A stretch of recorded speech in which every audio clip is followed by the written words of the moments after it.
Hey everyone, and welcome back for another deep dive. Today we're going to be looking into something pretty fascinating and maybe a little creepy precognitive dreams. Mm. You know, the kind of dreams that seem to predict the future. Right. And get this, we've got a whole bunch of sources about a Japanese manga artist named Tatsuki Ryoko, who's been super famous for her incredibly accurate dream predictions. What's really wild about Tatsuki Ryoko is she never wanted to be like some kind of psychic or anything. Right. She started keeping this detailed dream diary way back in like 1976, Wow. mostly to use her dreams for inspiration for her manga, her art. Hmm. But then over time, she noticed that some of her dreams were actually coming true. Okay, so we're not talking about dreaming you missed a dentist appointment, are we? Oh, no, not at all. This is like major events, right? Yeah. Earthquakes, celebrity deaths, even pandemics. Good stuff. It's honestly enough to make you wonder if there's something more to dreams than just random images flashing through our minds while we sleep. So, where does the science come in on this? Well, you see, precognitive dreams have been a topic of fascination and skepticism, for centuries. Mm-hmm. And the scientific community, for the most part, they aren't really convinced. Yeah. They argue that with billions of people dreaming every night, statistically, some of those dreams are going to line up with stuff that happens in real life. Yeah, Just pure coincidence. just by chance. Exactly. Okay, but then you've got cases like Tatsuki Ryoko's where it's harder to just brush them off as chance. You know what I mean? Right. Exactly. That's the thing. All right, so let's get into it. Who exactly is Tatsuki Ryoko? So she's a Japanese manga artist. Okay. And manga, for anyone who might not know, are basically like Japanese comics or graphic novels. Right. They're hugely popular in Japan and, increasingly so around the world. Mm-hmm. But even though she had some success with her manga, her real fame came from these super accurate dream predictions. It's like her subconscious was somehow tapping into something beyond our normal understanding of time. It really is. I have to ask, is there anything in Japanese culture or folklore that connects to this idea of precognitive dreams? Like, are prophetic dreams something that people believe in over there? Oh, that's such a great question. Yeah. Dreams have always been super important in Japanese culture. Okay. You'll find tons of stories and myths that talk about the power of dreams, often as a way for spirits or deities to communicate with humans. Oh, wow. But it goes even deeper than that. Oh. There's a strong belief in Japan about how everything is interconnected, Right. Like the past, present, and future aren't really separate, but kind of intertwined. Okay. So the idea that someone might be able to see the future through their dreams isn't as strange there as it might seem in other cultures. That's really fascinating. Yeah. It makes you think about how some cultures might just be more open to these sorts of things than others. Yeah, it's interesting. All right, let's get back to Tatsuki Ryoko. What was that prediction that made her famous? It was her prediction of the 2011 Tohoku earthquake and tsunami in Japan. Back in 1996, she had a dream about a big disaster hitting Japan in March 2011. Okay. Her dream was kind of vague about the location, but the date, March 2011, that was crystal clear. Right. And as we know, that's exactly when the Tohoku earthquake and tsunami hit. And that was devastating. It was a terrible tragedy, thousands of lives lost. It's incredible that she dreamed about that 15 years before it happened. Did she have any other dreams about the earthquake? Well, here's what's even more chilling. Okay. She had another dream in 2006, 5 years before the earthquake. And this time she added East Japan to the location. Oh, wow. So she was getting more specific. Yeah, like her subconscious was zeroing in on the exact spot. That's more than just a little bit creepy. Yeah. So, okay, one, incredibly accurate prediction might be a fluke, but two, that's starting to feel like more than just coincidence. No wonder people started paying attention to her dreams. Yeah. And from what I've read, the 2011 earthquake wasn't the only thing she's predicted, right? Oh, yeah, that's right. She's predicted quite a few other events, hasn't she? Yeah, it's almost like her dreams follow this pattern. They often predict things that happen 5, 10, or 15 years later. Wow. It's really strange. Okay, so what are some examples of other things she's predicted? What else has she predicted that's actually come true? Well, one of the earliest predictions in her dream diary was about the death of Freddie Mercury, the lead singer of Queen. Oh, right. This was back in 1976 when she dreamt that he would die of some kind of contagious disease. And then 15 years later, Freddie Mercury died of AIDS-related pneumonia. That's truly unsettling. It is. Okay, so what else? She also had a dream about Princess Diana's death 5 years before it happened. Wow. What's really weird is that she even got the date right in that dream. That's incredible. It is. And these are all major events, not just like everyday things. I Yeah. wonder if there's some kind of connection between the size of the event and the chance that it will show up in a precognitive dream. That's a really interesting That thought. is. Maybe there's a certain intensity or emotional weight to these events that makes them more likely to, ripple through time and space Yeah. and appear in someone's dreams. Okay, so we've got earthquakes, celebrity deaths. Has she predicted anything that hits a little closer to home? Well, there's the prediction about the 2020 pandemic. Oh, really? Yeah, in 1995, she dreamt about an unknown virus spreading through Japan and peaking in April of 2020. Well, that's right around the time that COVID-19 was starting to take hold around the world. It is. But to be fair, the virus didn't just disappear after April 2020, did it? You're right, that part wasn't totally accurate. Right. But the timing a dream in 1995 about something happening 25 years later, that's pretty amazing. Yeah, it really is. Yeah. So we've talked about some of her predictions that have come true, but I'm guessing there are some that haven't happened yet, right? Right. That's got to be a little freaky knowing that those predictions might be out there waiting to happen. Yeah, and that's where we move from talking about the past to talking about the unknown, the future. Okay, so now you've really got me curious. Yeah. What are some of the things she's dreamt about that haven't happened yet? Okay, well, one prediction that's caught a lot of people's attention is a dream she had back in 1981 about a tsunami hitting Yokohama. Oh, wow. And if we follow her usual pattern of predictions happening 15 years later, that puts us right around 2026. 2026. That's not very far off. I know, right? Okay, so that's definitely something to watch out for. Yeah. What else is there? Then there's the Mount Fuji eruption dream from 1991, Oh, no. also potentially due in 2026. Again, if her 15-year pattern holds. Mount Fuji erupting. That's a huge deal, isn't it? I mean, that's like a symbol of Japan. Yeah, you're right. Mount Fuji is super important to Japanese culture. It's a sacred mountain, a symbol of strength and beauty, and if it erupted, it would be both a natural disaster and, a cultural tragedy. So we've got potential tsunamis, volcanic eruptions. Are those the only ones, or are there any predictions that are even more, I don't know, unsettling? There's one more that we need to talk about, and it sparked a lot of speculation and, honestly, some fear. Ugh. It's a dream she had in 2021 about a huge explosion in the ocean, somewhere between Japan and the Philippines. Okay. This explosion, according to her dream, would then trigger a massive tsunami in July of 2025. July 2025, that's just around the corner. Yeah. Did she say anything about what might cause this explosion? No, unfortunately not.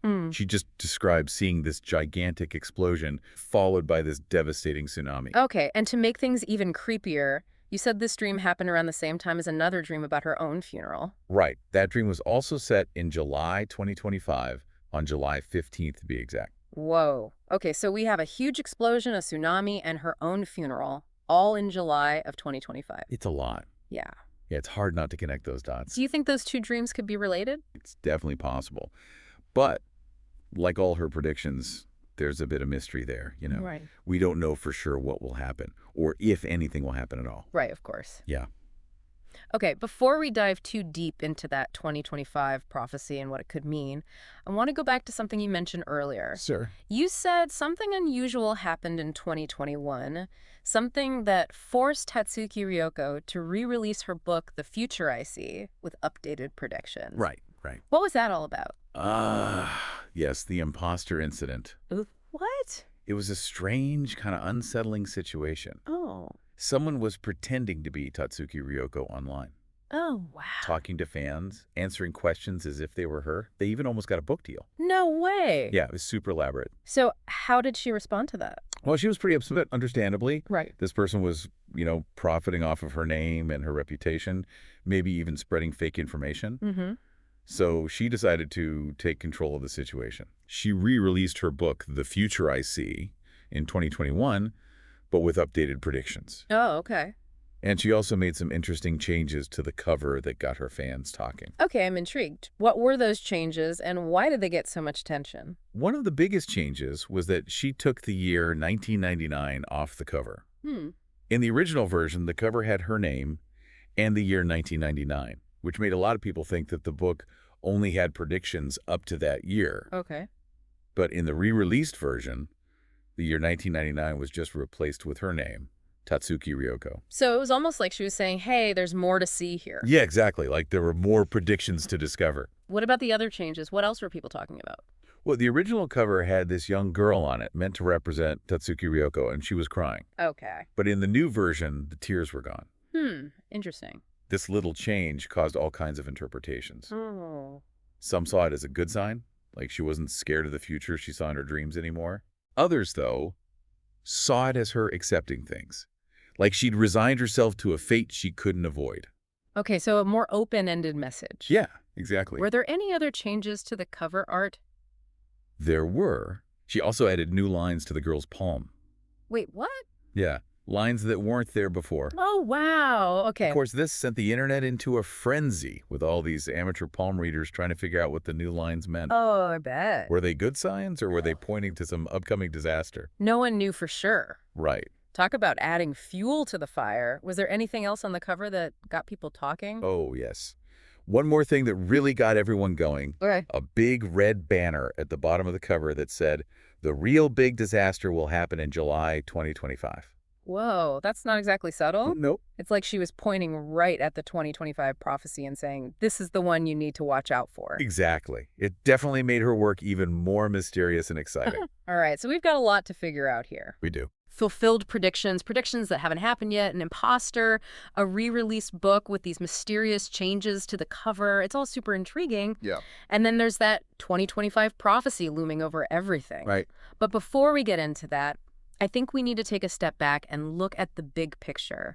What do all these dreams tell us about time itself? Ooh, that's a big one. It is, I know. Yeah. Is it possible that the future isn't fixed, you know? Right. That maybe we can get a glimpse of it, maybe even influence it through our dreams?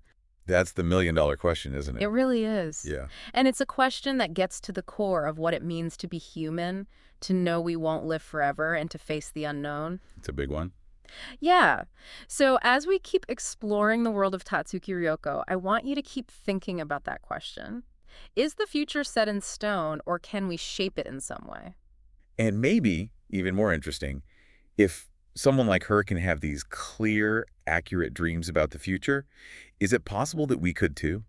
Now there's a thought to ponder. Right. It's mind-blowing. It is. Let's dive in. Let's do it.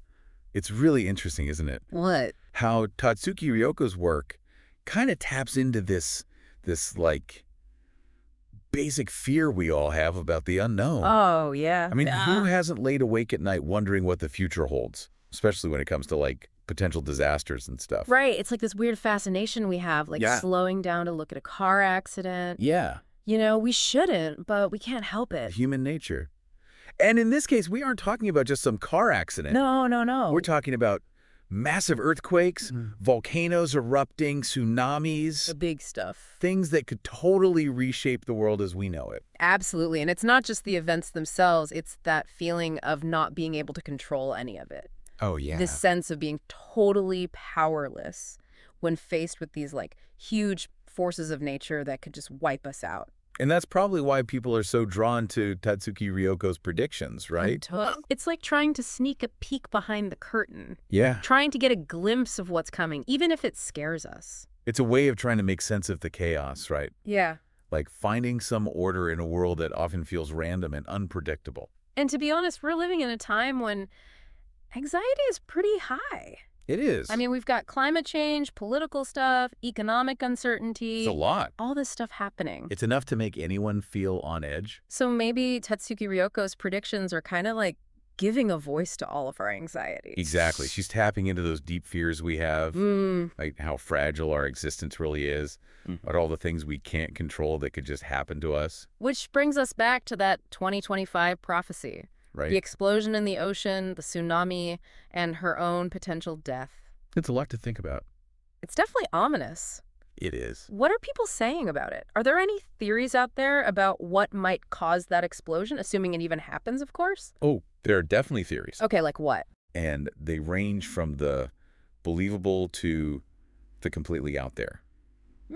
One of the more common ones is about an asteroid hitting Earth. Okay. Remember, she described this massive explosion happening in the ocean, and an asteroid impact would definitely do that. Okay, but wouldn't scientists have already found any big asteroids heading towards Earth? Well, yeah, you'd think so, right? I mean, we have all those telescopes and satellites looking out for that kind of stuff, don't we? You'd think. But the thing is, Yeah. we don't have everything covered. Mm. Some people say that a smaller asteroid could slip past our radar, especially if it's coming from a weird direction. Oh, okay. And remember that Chelyabinsk meteor that exploded over Russia back in 2013? Oh, yeah. I remember that. That one totally surprised everyone. Yeah. It was a good reminder that, space is huge and that we're still vulnerable to those kinds of cosmic events that we don't see coming. Right. We're not as prepared as we think we are. Not even close. Okay, so the asteroid theory isn't totally out there. No, not really. What other explanations are people talking about? Well, some believe it could have something to do with volcanic activity. Oh, interesting. Remember, she also predicted a Mount Fuji eruption, and Japan sits on the Ring of Fire, Right, right. which is famous for, its earthquakes and volcanoes. Hmm. So maybe it's possible that this huge underwater volcanic eruption could be what causes the tsunami. Okay, so we've got asteroids, volcanoes. Are those the main contenders, or are there more out there? There's another interpretation of this 2025 prophecy that's a bit more metaphorical. Oh, okay. Some people think that maybe the explosion and tsunami in her dream aren't meant to be taken literally. What do you mean? Like maybe they're symbols of some big event that could happen around the world. Oh, I see. Maybe like a financial crash, some kind of political upheaval, or even like a massive cyber attack, something like that. Right. They see the tsunami as this metaphor for the chaos that this event would cause around the world. So basically, it could be anything. Yeah, kind of. It's like one of those Rorschach tests. Wow. Yeah, we're all putting our own fears and anxieties onto this vague prediction and interpreting it in our own way. And I think that's kind of the point of prophecies, isn't it? Yeah, you're right. It's not always about the specific event. It's about connecting with those fears and anxieties that we all share deep down. Exactly. You get it. And let's be real, even without Tatsuki Ryoko's predictions, there's a ton of stuff to be worried about these days. Yeah, totally. Climate change, pandemics, all the political stuff, the list goes on. Right. It's like, where do we even begin? I know. So it's fascinating how this anxiety we're feeling kind of shows up in our dreams, Yeah, that is interesting. I'm not a psychologist or anything, but Yeah. I have read that dreams can be a way for our subconscious to process those fears, like a safe space to work through it all. Oh, yeah, totally. It's like our brains are trying to make sense of everything, trying Yeah. to cope with all the uncertainty. And sometimes those anxieties turn into visions of the future. Right. Little glimpses of things we're scared might happen. So maybe Tatsuki Ryoko is just more in tune with those anxieties than most of us. It's possible. Maybe her dreams are just a reflection of what we're all feeling but don't know how to express. That's a really fascinating idea. It is. It takes us back to that question we asked earlier. If she could have these vivid, accurate dreams about the future, is there a chance that any of us could too? I mean, how do we do that? Yeah, that's what I want to know. Is there like a secret formula or something? Should we all be sleeping with crystals under our pillows? Yeah. Right. Well, there are no guarantees, of course. Yeah. But there are things you can try. Okay. Keeping a dream journal is a good way to start, Yeah. It makes you pay more attention to your dreams Right. and notice patterns and themes that come up a lot. I've heard that before. The more you pay attention to your dreams, the better you remember them. And then you start to notice those weird little coincidences where your dream world and your waking life kind of overlap. Exactly. And there are other techniques like meditation, visualizing, even lucid dreaming. But at the end of the day, I think it comes down to what you want and how open you are. You have to believe that there's more to our world than we can see, and you have to be curious about exploring those hidden parts of your mind. Okay, so dream journals, meditation, and an open mind. Yep, those are the basics. Got it. Good. But let's get back to Tatsuki Ryoko. Okay. Is there anything else in her work besides the dreams themselves that might give us some clues about this 2025 prophecy? Some people point to those changes she made to her book, The Future I See, as possible hints. Right. Remember, she got rid of the year 1999 from the cover Yeah. and just put her name instead, Mm. which made people think her predictions go way beyond 1999 now. Right, maybe even way into the future. Exactly. And then there's that red banner with the date July 2025, the same month as the explosion and tsunami and, well, her funeral. It's like she was putting a spotlight on that date, saying it was super important. What about that girl on the cover? The fact that she's not crying anymore, what do you think that means? Some people saw that as a good sign, but maybe it means she's just accepted what's going to happen. That's true. It's a small change, but it could mean a lot. And what about those new lines on her palm? Did anyone ever figure out what those meant? Not that I've heard. You know, it wouldn't be a real deep dive if we didn't at least try to figure those out ourselves, right? Yeah. Let's put on our palm reading hats, so to speak, Okay. and see if we can make any sense of them. I'm game. Let's do it. Okay, so from what I've read, those lines are on the Mount of Venus. The Mount of Venus. Yeah, which in palmistry is all about things like love, passion, and creativity. Oh, interesting. So maybe those new lines mean there's been some change in her love life. Right. Or maybe a burst of creativity. Or maybe it symbolizes this new connection to, the spiritual world. Ooh. Like her intuition is getting stronger. Yeah, that fits with the whole precognitive dream thing, right? It does. But there's also this one line that crosses her lifeline. And some people say that could mean a big change in her life. Okay. Or, even a threat to her well-being. Oh, okay. Now we're back to the scary stuff. Yeah, a little bit. So we've got love, creativity, a big change, and a possible threat. It's all over the place. It really is. And it just makes the whole 2025 prophecy even more mysterious. So are we just making too much of these changes to the cover? A good question. Or could they actually be clues left by Tatsuki Ryoko herself? Like breadcrumbs leading us to a better understanding of her predictions. That's the question, isn't it? Yeah. And to answer it, we have to go beyond logic Yeah. and into the world of intuition, symbols, the language of dreams. Right. And maybe in that space between logic and intuition, we might find a little bit of truth, a hint of what the future holds. It's kind of funny. What is? We've been talking about precognitive dreams and seeing the future. Right? But don't we all do that in a way? What do you mean? I mean, we're always making predictions about what's going to happen. Oh, yeah. Both in our own lives and, in the world around us. That's true. We make predictions based on what we know, Right. our experiences, what we've learned, our hopes and fears. Exactly. It's how we figure things out. Right. How we make sense of the world. But most of the time, Yeah. our predictions are based on logic. Like looking at the facts and making a rational guess. Right. But what Tatsuki Ryoko is doing is different. Totally different. She's tapping into something beyond logic, Yeah. something more, I don't know, intuitive. It's fascinating, isn't it? It is. It challenges everything we think we know about what's possible. Right. It forces us to consider, what if there's more to reality than we can see?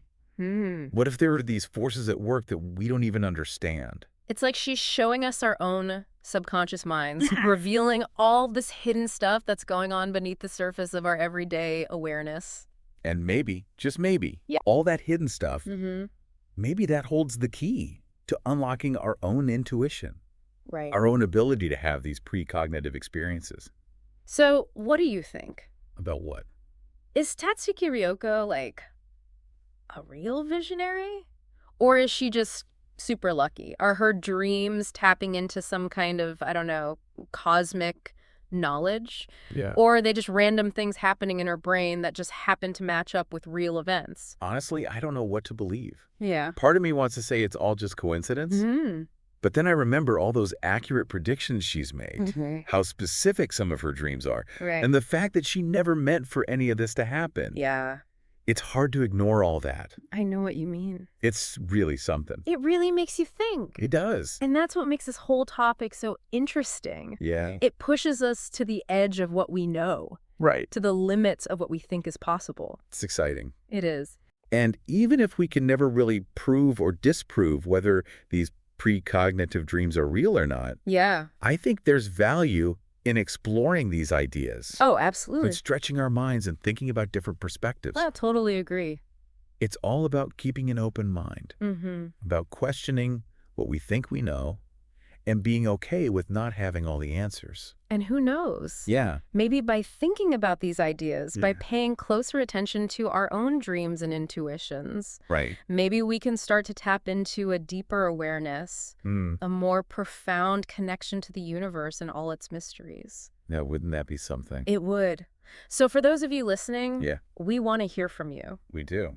Have you ever had a dream that came true? Right. Have you ever felt like you had a premonition about something? Share your stories with us. And if you're interested in learning more about Tatsuki Ryoko and her work, we've got links to some of our sources in the show notes. Definitely check those out. Yeah, do some more digging. Yeah. And draw your own conclusions. Exactly. As for that 2025 prophecy, Yeah. well, only time will tell what happens. It will. But one thing's for sure. What's that? We'll definitely be keeping an eye on things. We will. And maybe, just maybe, we'll all start paying a little more attention to our dreams, Yeah. to those little hints and signs that the universe sends our way. It's worth a shot. Until then, sweet dreams, everyone. Sweet dreams. And don't forget those dream journals.